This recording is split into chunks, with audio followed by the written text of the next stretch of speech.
എല്ലാവർക്കും നമസ്കാരം. അപ്പൊ നമ്മുടെ UPSC സിവിൽ സർവീസ് എക്സാമിനേഷന്റെ 2024 സിവിൽ സർവീസ് എക്സാമിനേഷൻ റിസൾട്ട് വന്നിരിക്കുകയാണ്. വളരെ സന്തോഷകരമായിട്ടുള്ള കാര്യമാണ്. പക്ഷേ ഈ സന്തോഷത്തിന്റെ കൂടെ തന്നെ നമുക്ക് കുറച്ച് ആളുകൾക്ക് എന്തായാലും ദുഃഖം ഉണ്ടാവും. കാരണം ഒരുപാട് ആളുകൾ എഴുതിയ ഒരു എക്സാമിനേഷൻ ആണ്. ആ എക്സാമിനേഷനിൽ പാസ്സായിട്ടുള്ളത് വളരെ കുറച്ച് ആളുകൾ മാത്രമാണ്. ഓക്കെ, അപ്പൊ അതുകൊണ്ട് തന്നെ ഫൈനൽ സ്റ്റേജസിലേക്ക് വന്നിട്ടുള്ള ഈവൻ ഇന്റർവ്യൂലായാലും മെയിൻസ് എക്സാമിനേഷൻ ആയാലും വന്നിട്ടുള്ള കുട്ടികൾക്കൊക്കെ പലർക്കും ഇപ്പോൾ ഒരു ഡിസപ്പോയിന്റ്മെന്റ് ഉണ്ടായിരിക്കുന്നതാണ്.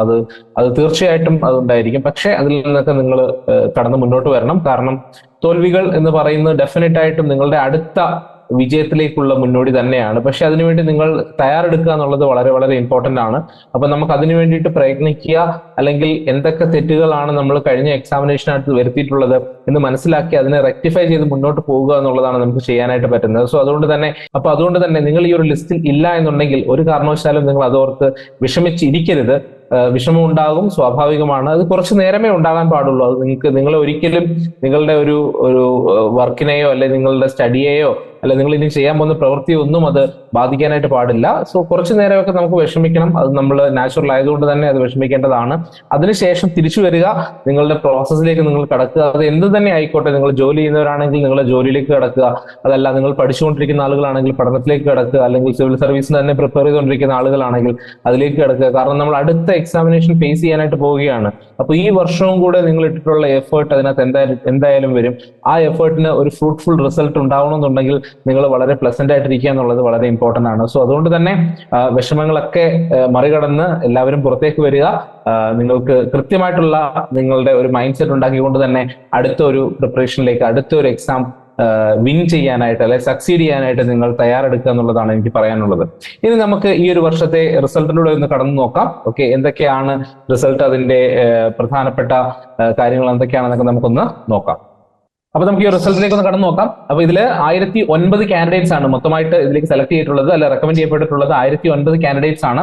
അതിൽ 335 ജനറൽ കാറ്റഗറി, EWS 109, അതേപോലെ OBC 318, പിന്നീട് SC 160, ST 87, അങ്ങനെ 1009 കാൻഡിഡേറ്റ്സ് ആണ് റെക്കമെൻഡ് ചെയ്യപ്പെട്ടിട്ടുള്ളത്. IAS പൊസിഷനിലേക്ക് നമ്മൾ വരുമ്പോഴേക്കും IASലേക്ക് വരുന്നത് 73 ആളുകളാണ് ജനറൽ കാറ്റഗറിയിൽ നിന്ന് വരുന്നത്. 180ഓളം ആളുകളെ സെലക്ട് ചെയ്തിട്ടുണ്ട് IASലേക്ക്. അതേപോലെ IFSലേക്ക് 55 പേരെയും, അതേപോലെ IPSലേക്ക് 147 പേരെയുമാണ്. അതിന്റെ ഒരു സ്പ്ലിറ്റ് കൊടുത്തിട്ടുണ്ട്. ഓരോ കാറ്റഗറിയിൽ നിന്ന് എങ്ങനെയാണ് ആളുകളുടെ ഒരു കോൺട്രിബ്യൂഷൻ വന്നിട്ടുള്ളത് എന്നുള്ള സ്പ്ലിറ്റും ഇവിടെ തന്നെ വളരെ ഡീറ്റെയിൽ ആയിട്ട് തന്നെ കൊടുത്തിട്ടുണ്ട്. അപ്പൊ നമുക്കിവിടെ നോക്കിയാൽ മനസ്സിലാവും, ഇവിടെ കമ്മീഷൻ UPSC ഒരു റിസർവ് ലിസ്റ്റും കൂടെ മെയിൻറ്റെയിൻ ചെയ്യുന്നുണ്ട്. ഏകദേശം 230ഓളം ആളുകൾ വരുന്ന ഒരു റിസർവ് ലിസ്റ്റും കൂടെ ഇതിനകത്ത് മെയിൻറ്റെയിൻ ചെയ്യുന്നുണ്ട്.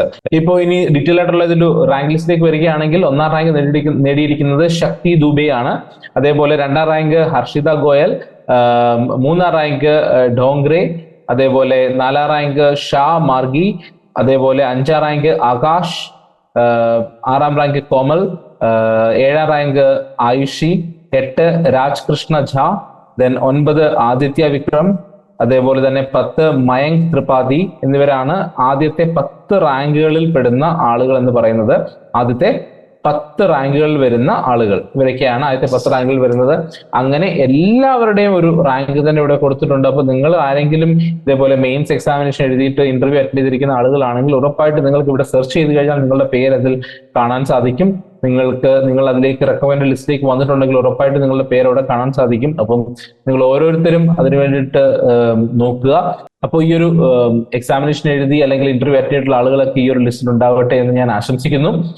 പിന്നീട് ഒരു കാര്യം വളരെ കൃത്യമായിട്ട് ഓർത്തുകൊള്ളുക, നമ്മൾ ഈ ഒരു ലിസ്റ്റിൽ വന്നു എന്നതുകൊണ്ട് മാത്രം നമ്മളെക്കാളിലും അല്ലെങ്കിൽ മറ്റുള്ള എല്ലാവരെക്കാളിലും ഈ പറഞ്ഞ ലിസ്റ്റിൽ വന്ന ആളുകൾ എല്ലാവരും മിടുക്കരാകുകയോ ഒന്നും ചെയ്യുന്നില്ല.